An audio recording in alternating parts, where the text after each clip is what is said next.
السلام علیکم ناظرین، خوش آمدید ہمارے channel every day one story میں۔ بسم اللہ الرحمن الرحیم۔ آج کی کہانی ہے حضرت آدم علیہ السلام کی۔ یہ کہانی ہماری پہلی انسان اور پہلی نبی حضرت آدم علیہ السلام کے بارے میں ہے۔ اللہ تعالیٰ نے حضرت آدم علیہ السلام کو ایک عظیم مقصد کے لیے پیدا کیا اور ان کے ذریعے انسانیت کی ابتدا کی۔ اللہ تعالیٰ نے کائنات، آسمانوں اور زمین کو تخلیق کرنے کے بعد فیصلہ کیا کہ وہ زمین پر اپنا نائب یعنی خلیفہ مقرر کریں گے۔ اس مقصد کے لیے اللہ تعالیٰ نے حضرت آدم علیہ السلام کو مٹی سے بنایا۔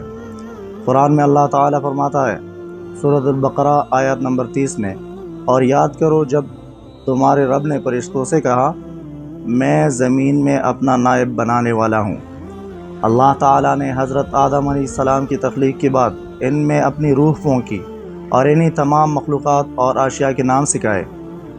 جب فرشتوں سے انہیں اشیاء کے نام پوچھے گئے تو وہ جواب نہ دے سکے، کیونکہ یہ علم صرف حضرت آدم علیہ السلام کو عطا کیا گیا تھا۔ اللہ تعالیٰ نے فرمایا میں وہ جانتا ہوں جو تم نہیں جانتے۔ جب حضرت آدم علیہ السلام کی تخلیق مکمل ہوئی تو اللہ تعالیٰ نے فرشتوں کو حکم دیا کہ وہ حضرت آدم علیہ السلام کو سجدہ کرے۔ تمام فرشتے اللہ کے حکم کی پیروی کرتے ہوئے حضرت آدم علیہ السلام کو سجدے میں جھک گئے، لیکن ابلیس نے انکار کیا۔ ابلیس نے کہا میں آدم کو سجدہ نہیں کروں گا، کیونکہ میں آگ سے بنا ہوں اور وہ مٹی سے۔ اس تکبر اور نافرمانی کی وجہ سے اللہ تعالیٰ نے ابلیس کو جنت سے نکال دیا اور اسے لعنتی قرار دیا۔ ابلیس نے اللہ تعالیٰ سے قیامت تک کی مہلت مانگی تاکہ وہ انسانوں کو گمراہ کر سکے۔ اللہ نے اسے مہلت دے دی، لیکن ساتھ ہی یہ بھی فرمایا کہ جو لوگ اللہ کی رہنمائی پر چلیں گے ابلیس ان پر کوئی اختیار نہیں رکھ سکے گا۔ اللہ تعالیٰ نے حضرت آدم علیہ السلام کو جنت میں داخل کیا اور ان کی تنہائی دور کرنے کے لیے حضرت حوا علیہ السلام کو پیدا کیا۔ دونوں جنت میں خوش زندگی بسر کر رہے تھے۔ اللہ تعالیٰ نے انہیں جنت کی ہر چیز سے لطف اندوز ہونے کی اجازت دی، مگر انہیں ایک مخصوص درخت کے قریب جانے اور اس کا پھل کھانے سے منع کیا۔ ابلیس جو کہ انسان کا کلّا دشمن ہے، ابلیس نے حضرت آدم اور حضرت حوا علیہ السلام کو بہکانا شروع کیا۔ وہ انہیں بار بار وسوسے ڈالتا کہ اگر وہ اس درخت کا پھل کھا لے تو انہیں ہمیشہ کی زندگی مل جائے گی اور وہ فرشتے بن جائیں گے۔ آخر کار ابلیس کی فریب میں آ کر حضرت آدم اور حضرت حوا علیہ السلام نے درخت کا پھل کھا لیا۔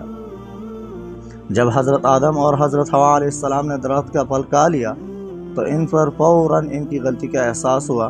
اللہ تعالیٰ نے انہیں جنت سے نکال کر زمین پر بھیج دیا، لیکن حضرت آدم علیہ السلام اور حضرت حوا علیہ السلام نے اپنے گناہ پر اللہ سے معافی مانگی اور اللہ تعالیٰ نے ان کی توبہ قبول کر لی۔ قرآن مجید میں ذکر ہے پھر حضرت آدم علیہ السلام نے اپنے رب سے کچھ کلمات سیکھے تو اللہ نے ان کی توبہ قبول کر لی۔ بے شک وہ توبہ قبول کرنے والا مہربان ہے۔ سورۃ البقرہ آیت نمبر 37۔ حضرت آدم علیہ السلام کو زمین پر خلیفہ مقرر کیا گیا۔ اللہ تعالیٰ نے انہیں اور ان کی اولاد کو زمین پر زندگی گزارنے کی طریقے سکھائی۔ حضرت آدم علیہ السلام اور حضرت حوا علیہ السلام کے کئی اولادیں پیدا ہوئی اور ان کے ذریعے انسانوں کی نسل دنیا میں پھیلنے لگی۔ حضرت آدم علیہ السلام اور حضرت حوا علیہ السلام نے اپنے بچوں کو اللہ تعالیٰ کی عبادت اور نیکی کی تلقین کی۔ حضرت آدم علیہ السلام کے ایک بیٹے قابیل اور دوسرے بیٹے حابیل کی کہانی مشہور ہے، جس میں قابیل نے حسد کی وجہ سے اپنے بھائی حابیل کو قتل کر دیا۔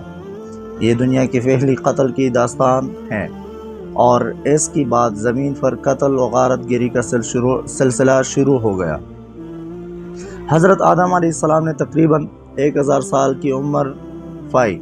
ان کی وفات کا وقت قریب آیا تو اللہ تعالیٰ نے حضرت آدم علیہ السلام کو موت کی حقیقت اور دنیا کی فانی حیثیت کے بارے میں آگاہ کیا۔ حضرت آدم علیہ السلام نے اپنے بیٹے حضرت شیث علیہ السلام کو اپنا جانشین مقرر کیا، جو بعد میں نبی بنے۔ حضرت آدم علیہ السلام کی کہانی انسانوں کو یہ سبق دیتی ہیں کہ ہمیں ہمیشہ اللہ تعالیٰ کے احکام کی پیروی کرنی چاہیے اور شیطان کے وسوسوں سے بچنا چاہیے۔ اگر کبھی گناہ سرزد ہو جائے تو اللہ تعالیٰ توبہ کرنے والوں کو معاف کرنے والا ہے۔ حضرت آدم علیہ السلام کی کہانی انسان کی تخلیق، آزمائش، گمراہی، توبہ اور رحمت کا مکمل داستان ہے۔ یہ تھی حضرت آدم علیہ السلام کی تفصیلی کہانی۔ امید ہے کہ آپ کو اس سے قیمتی اسباق ملے ہوں گے۔ شکریہ۔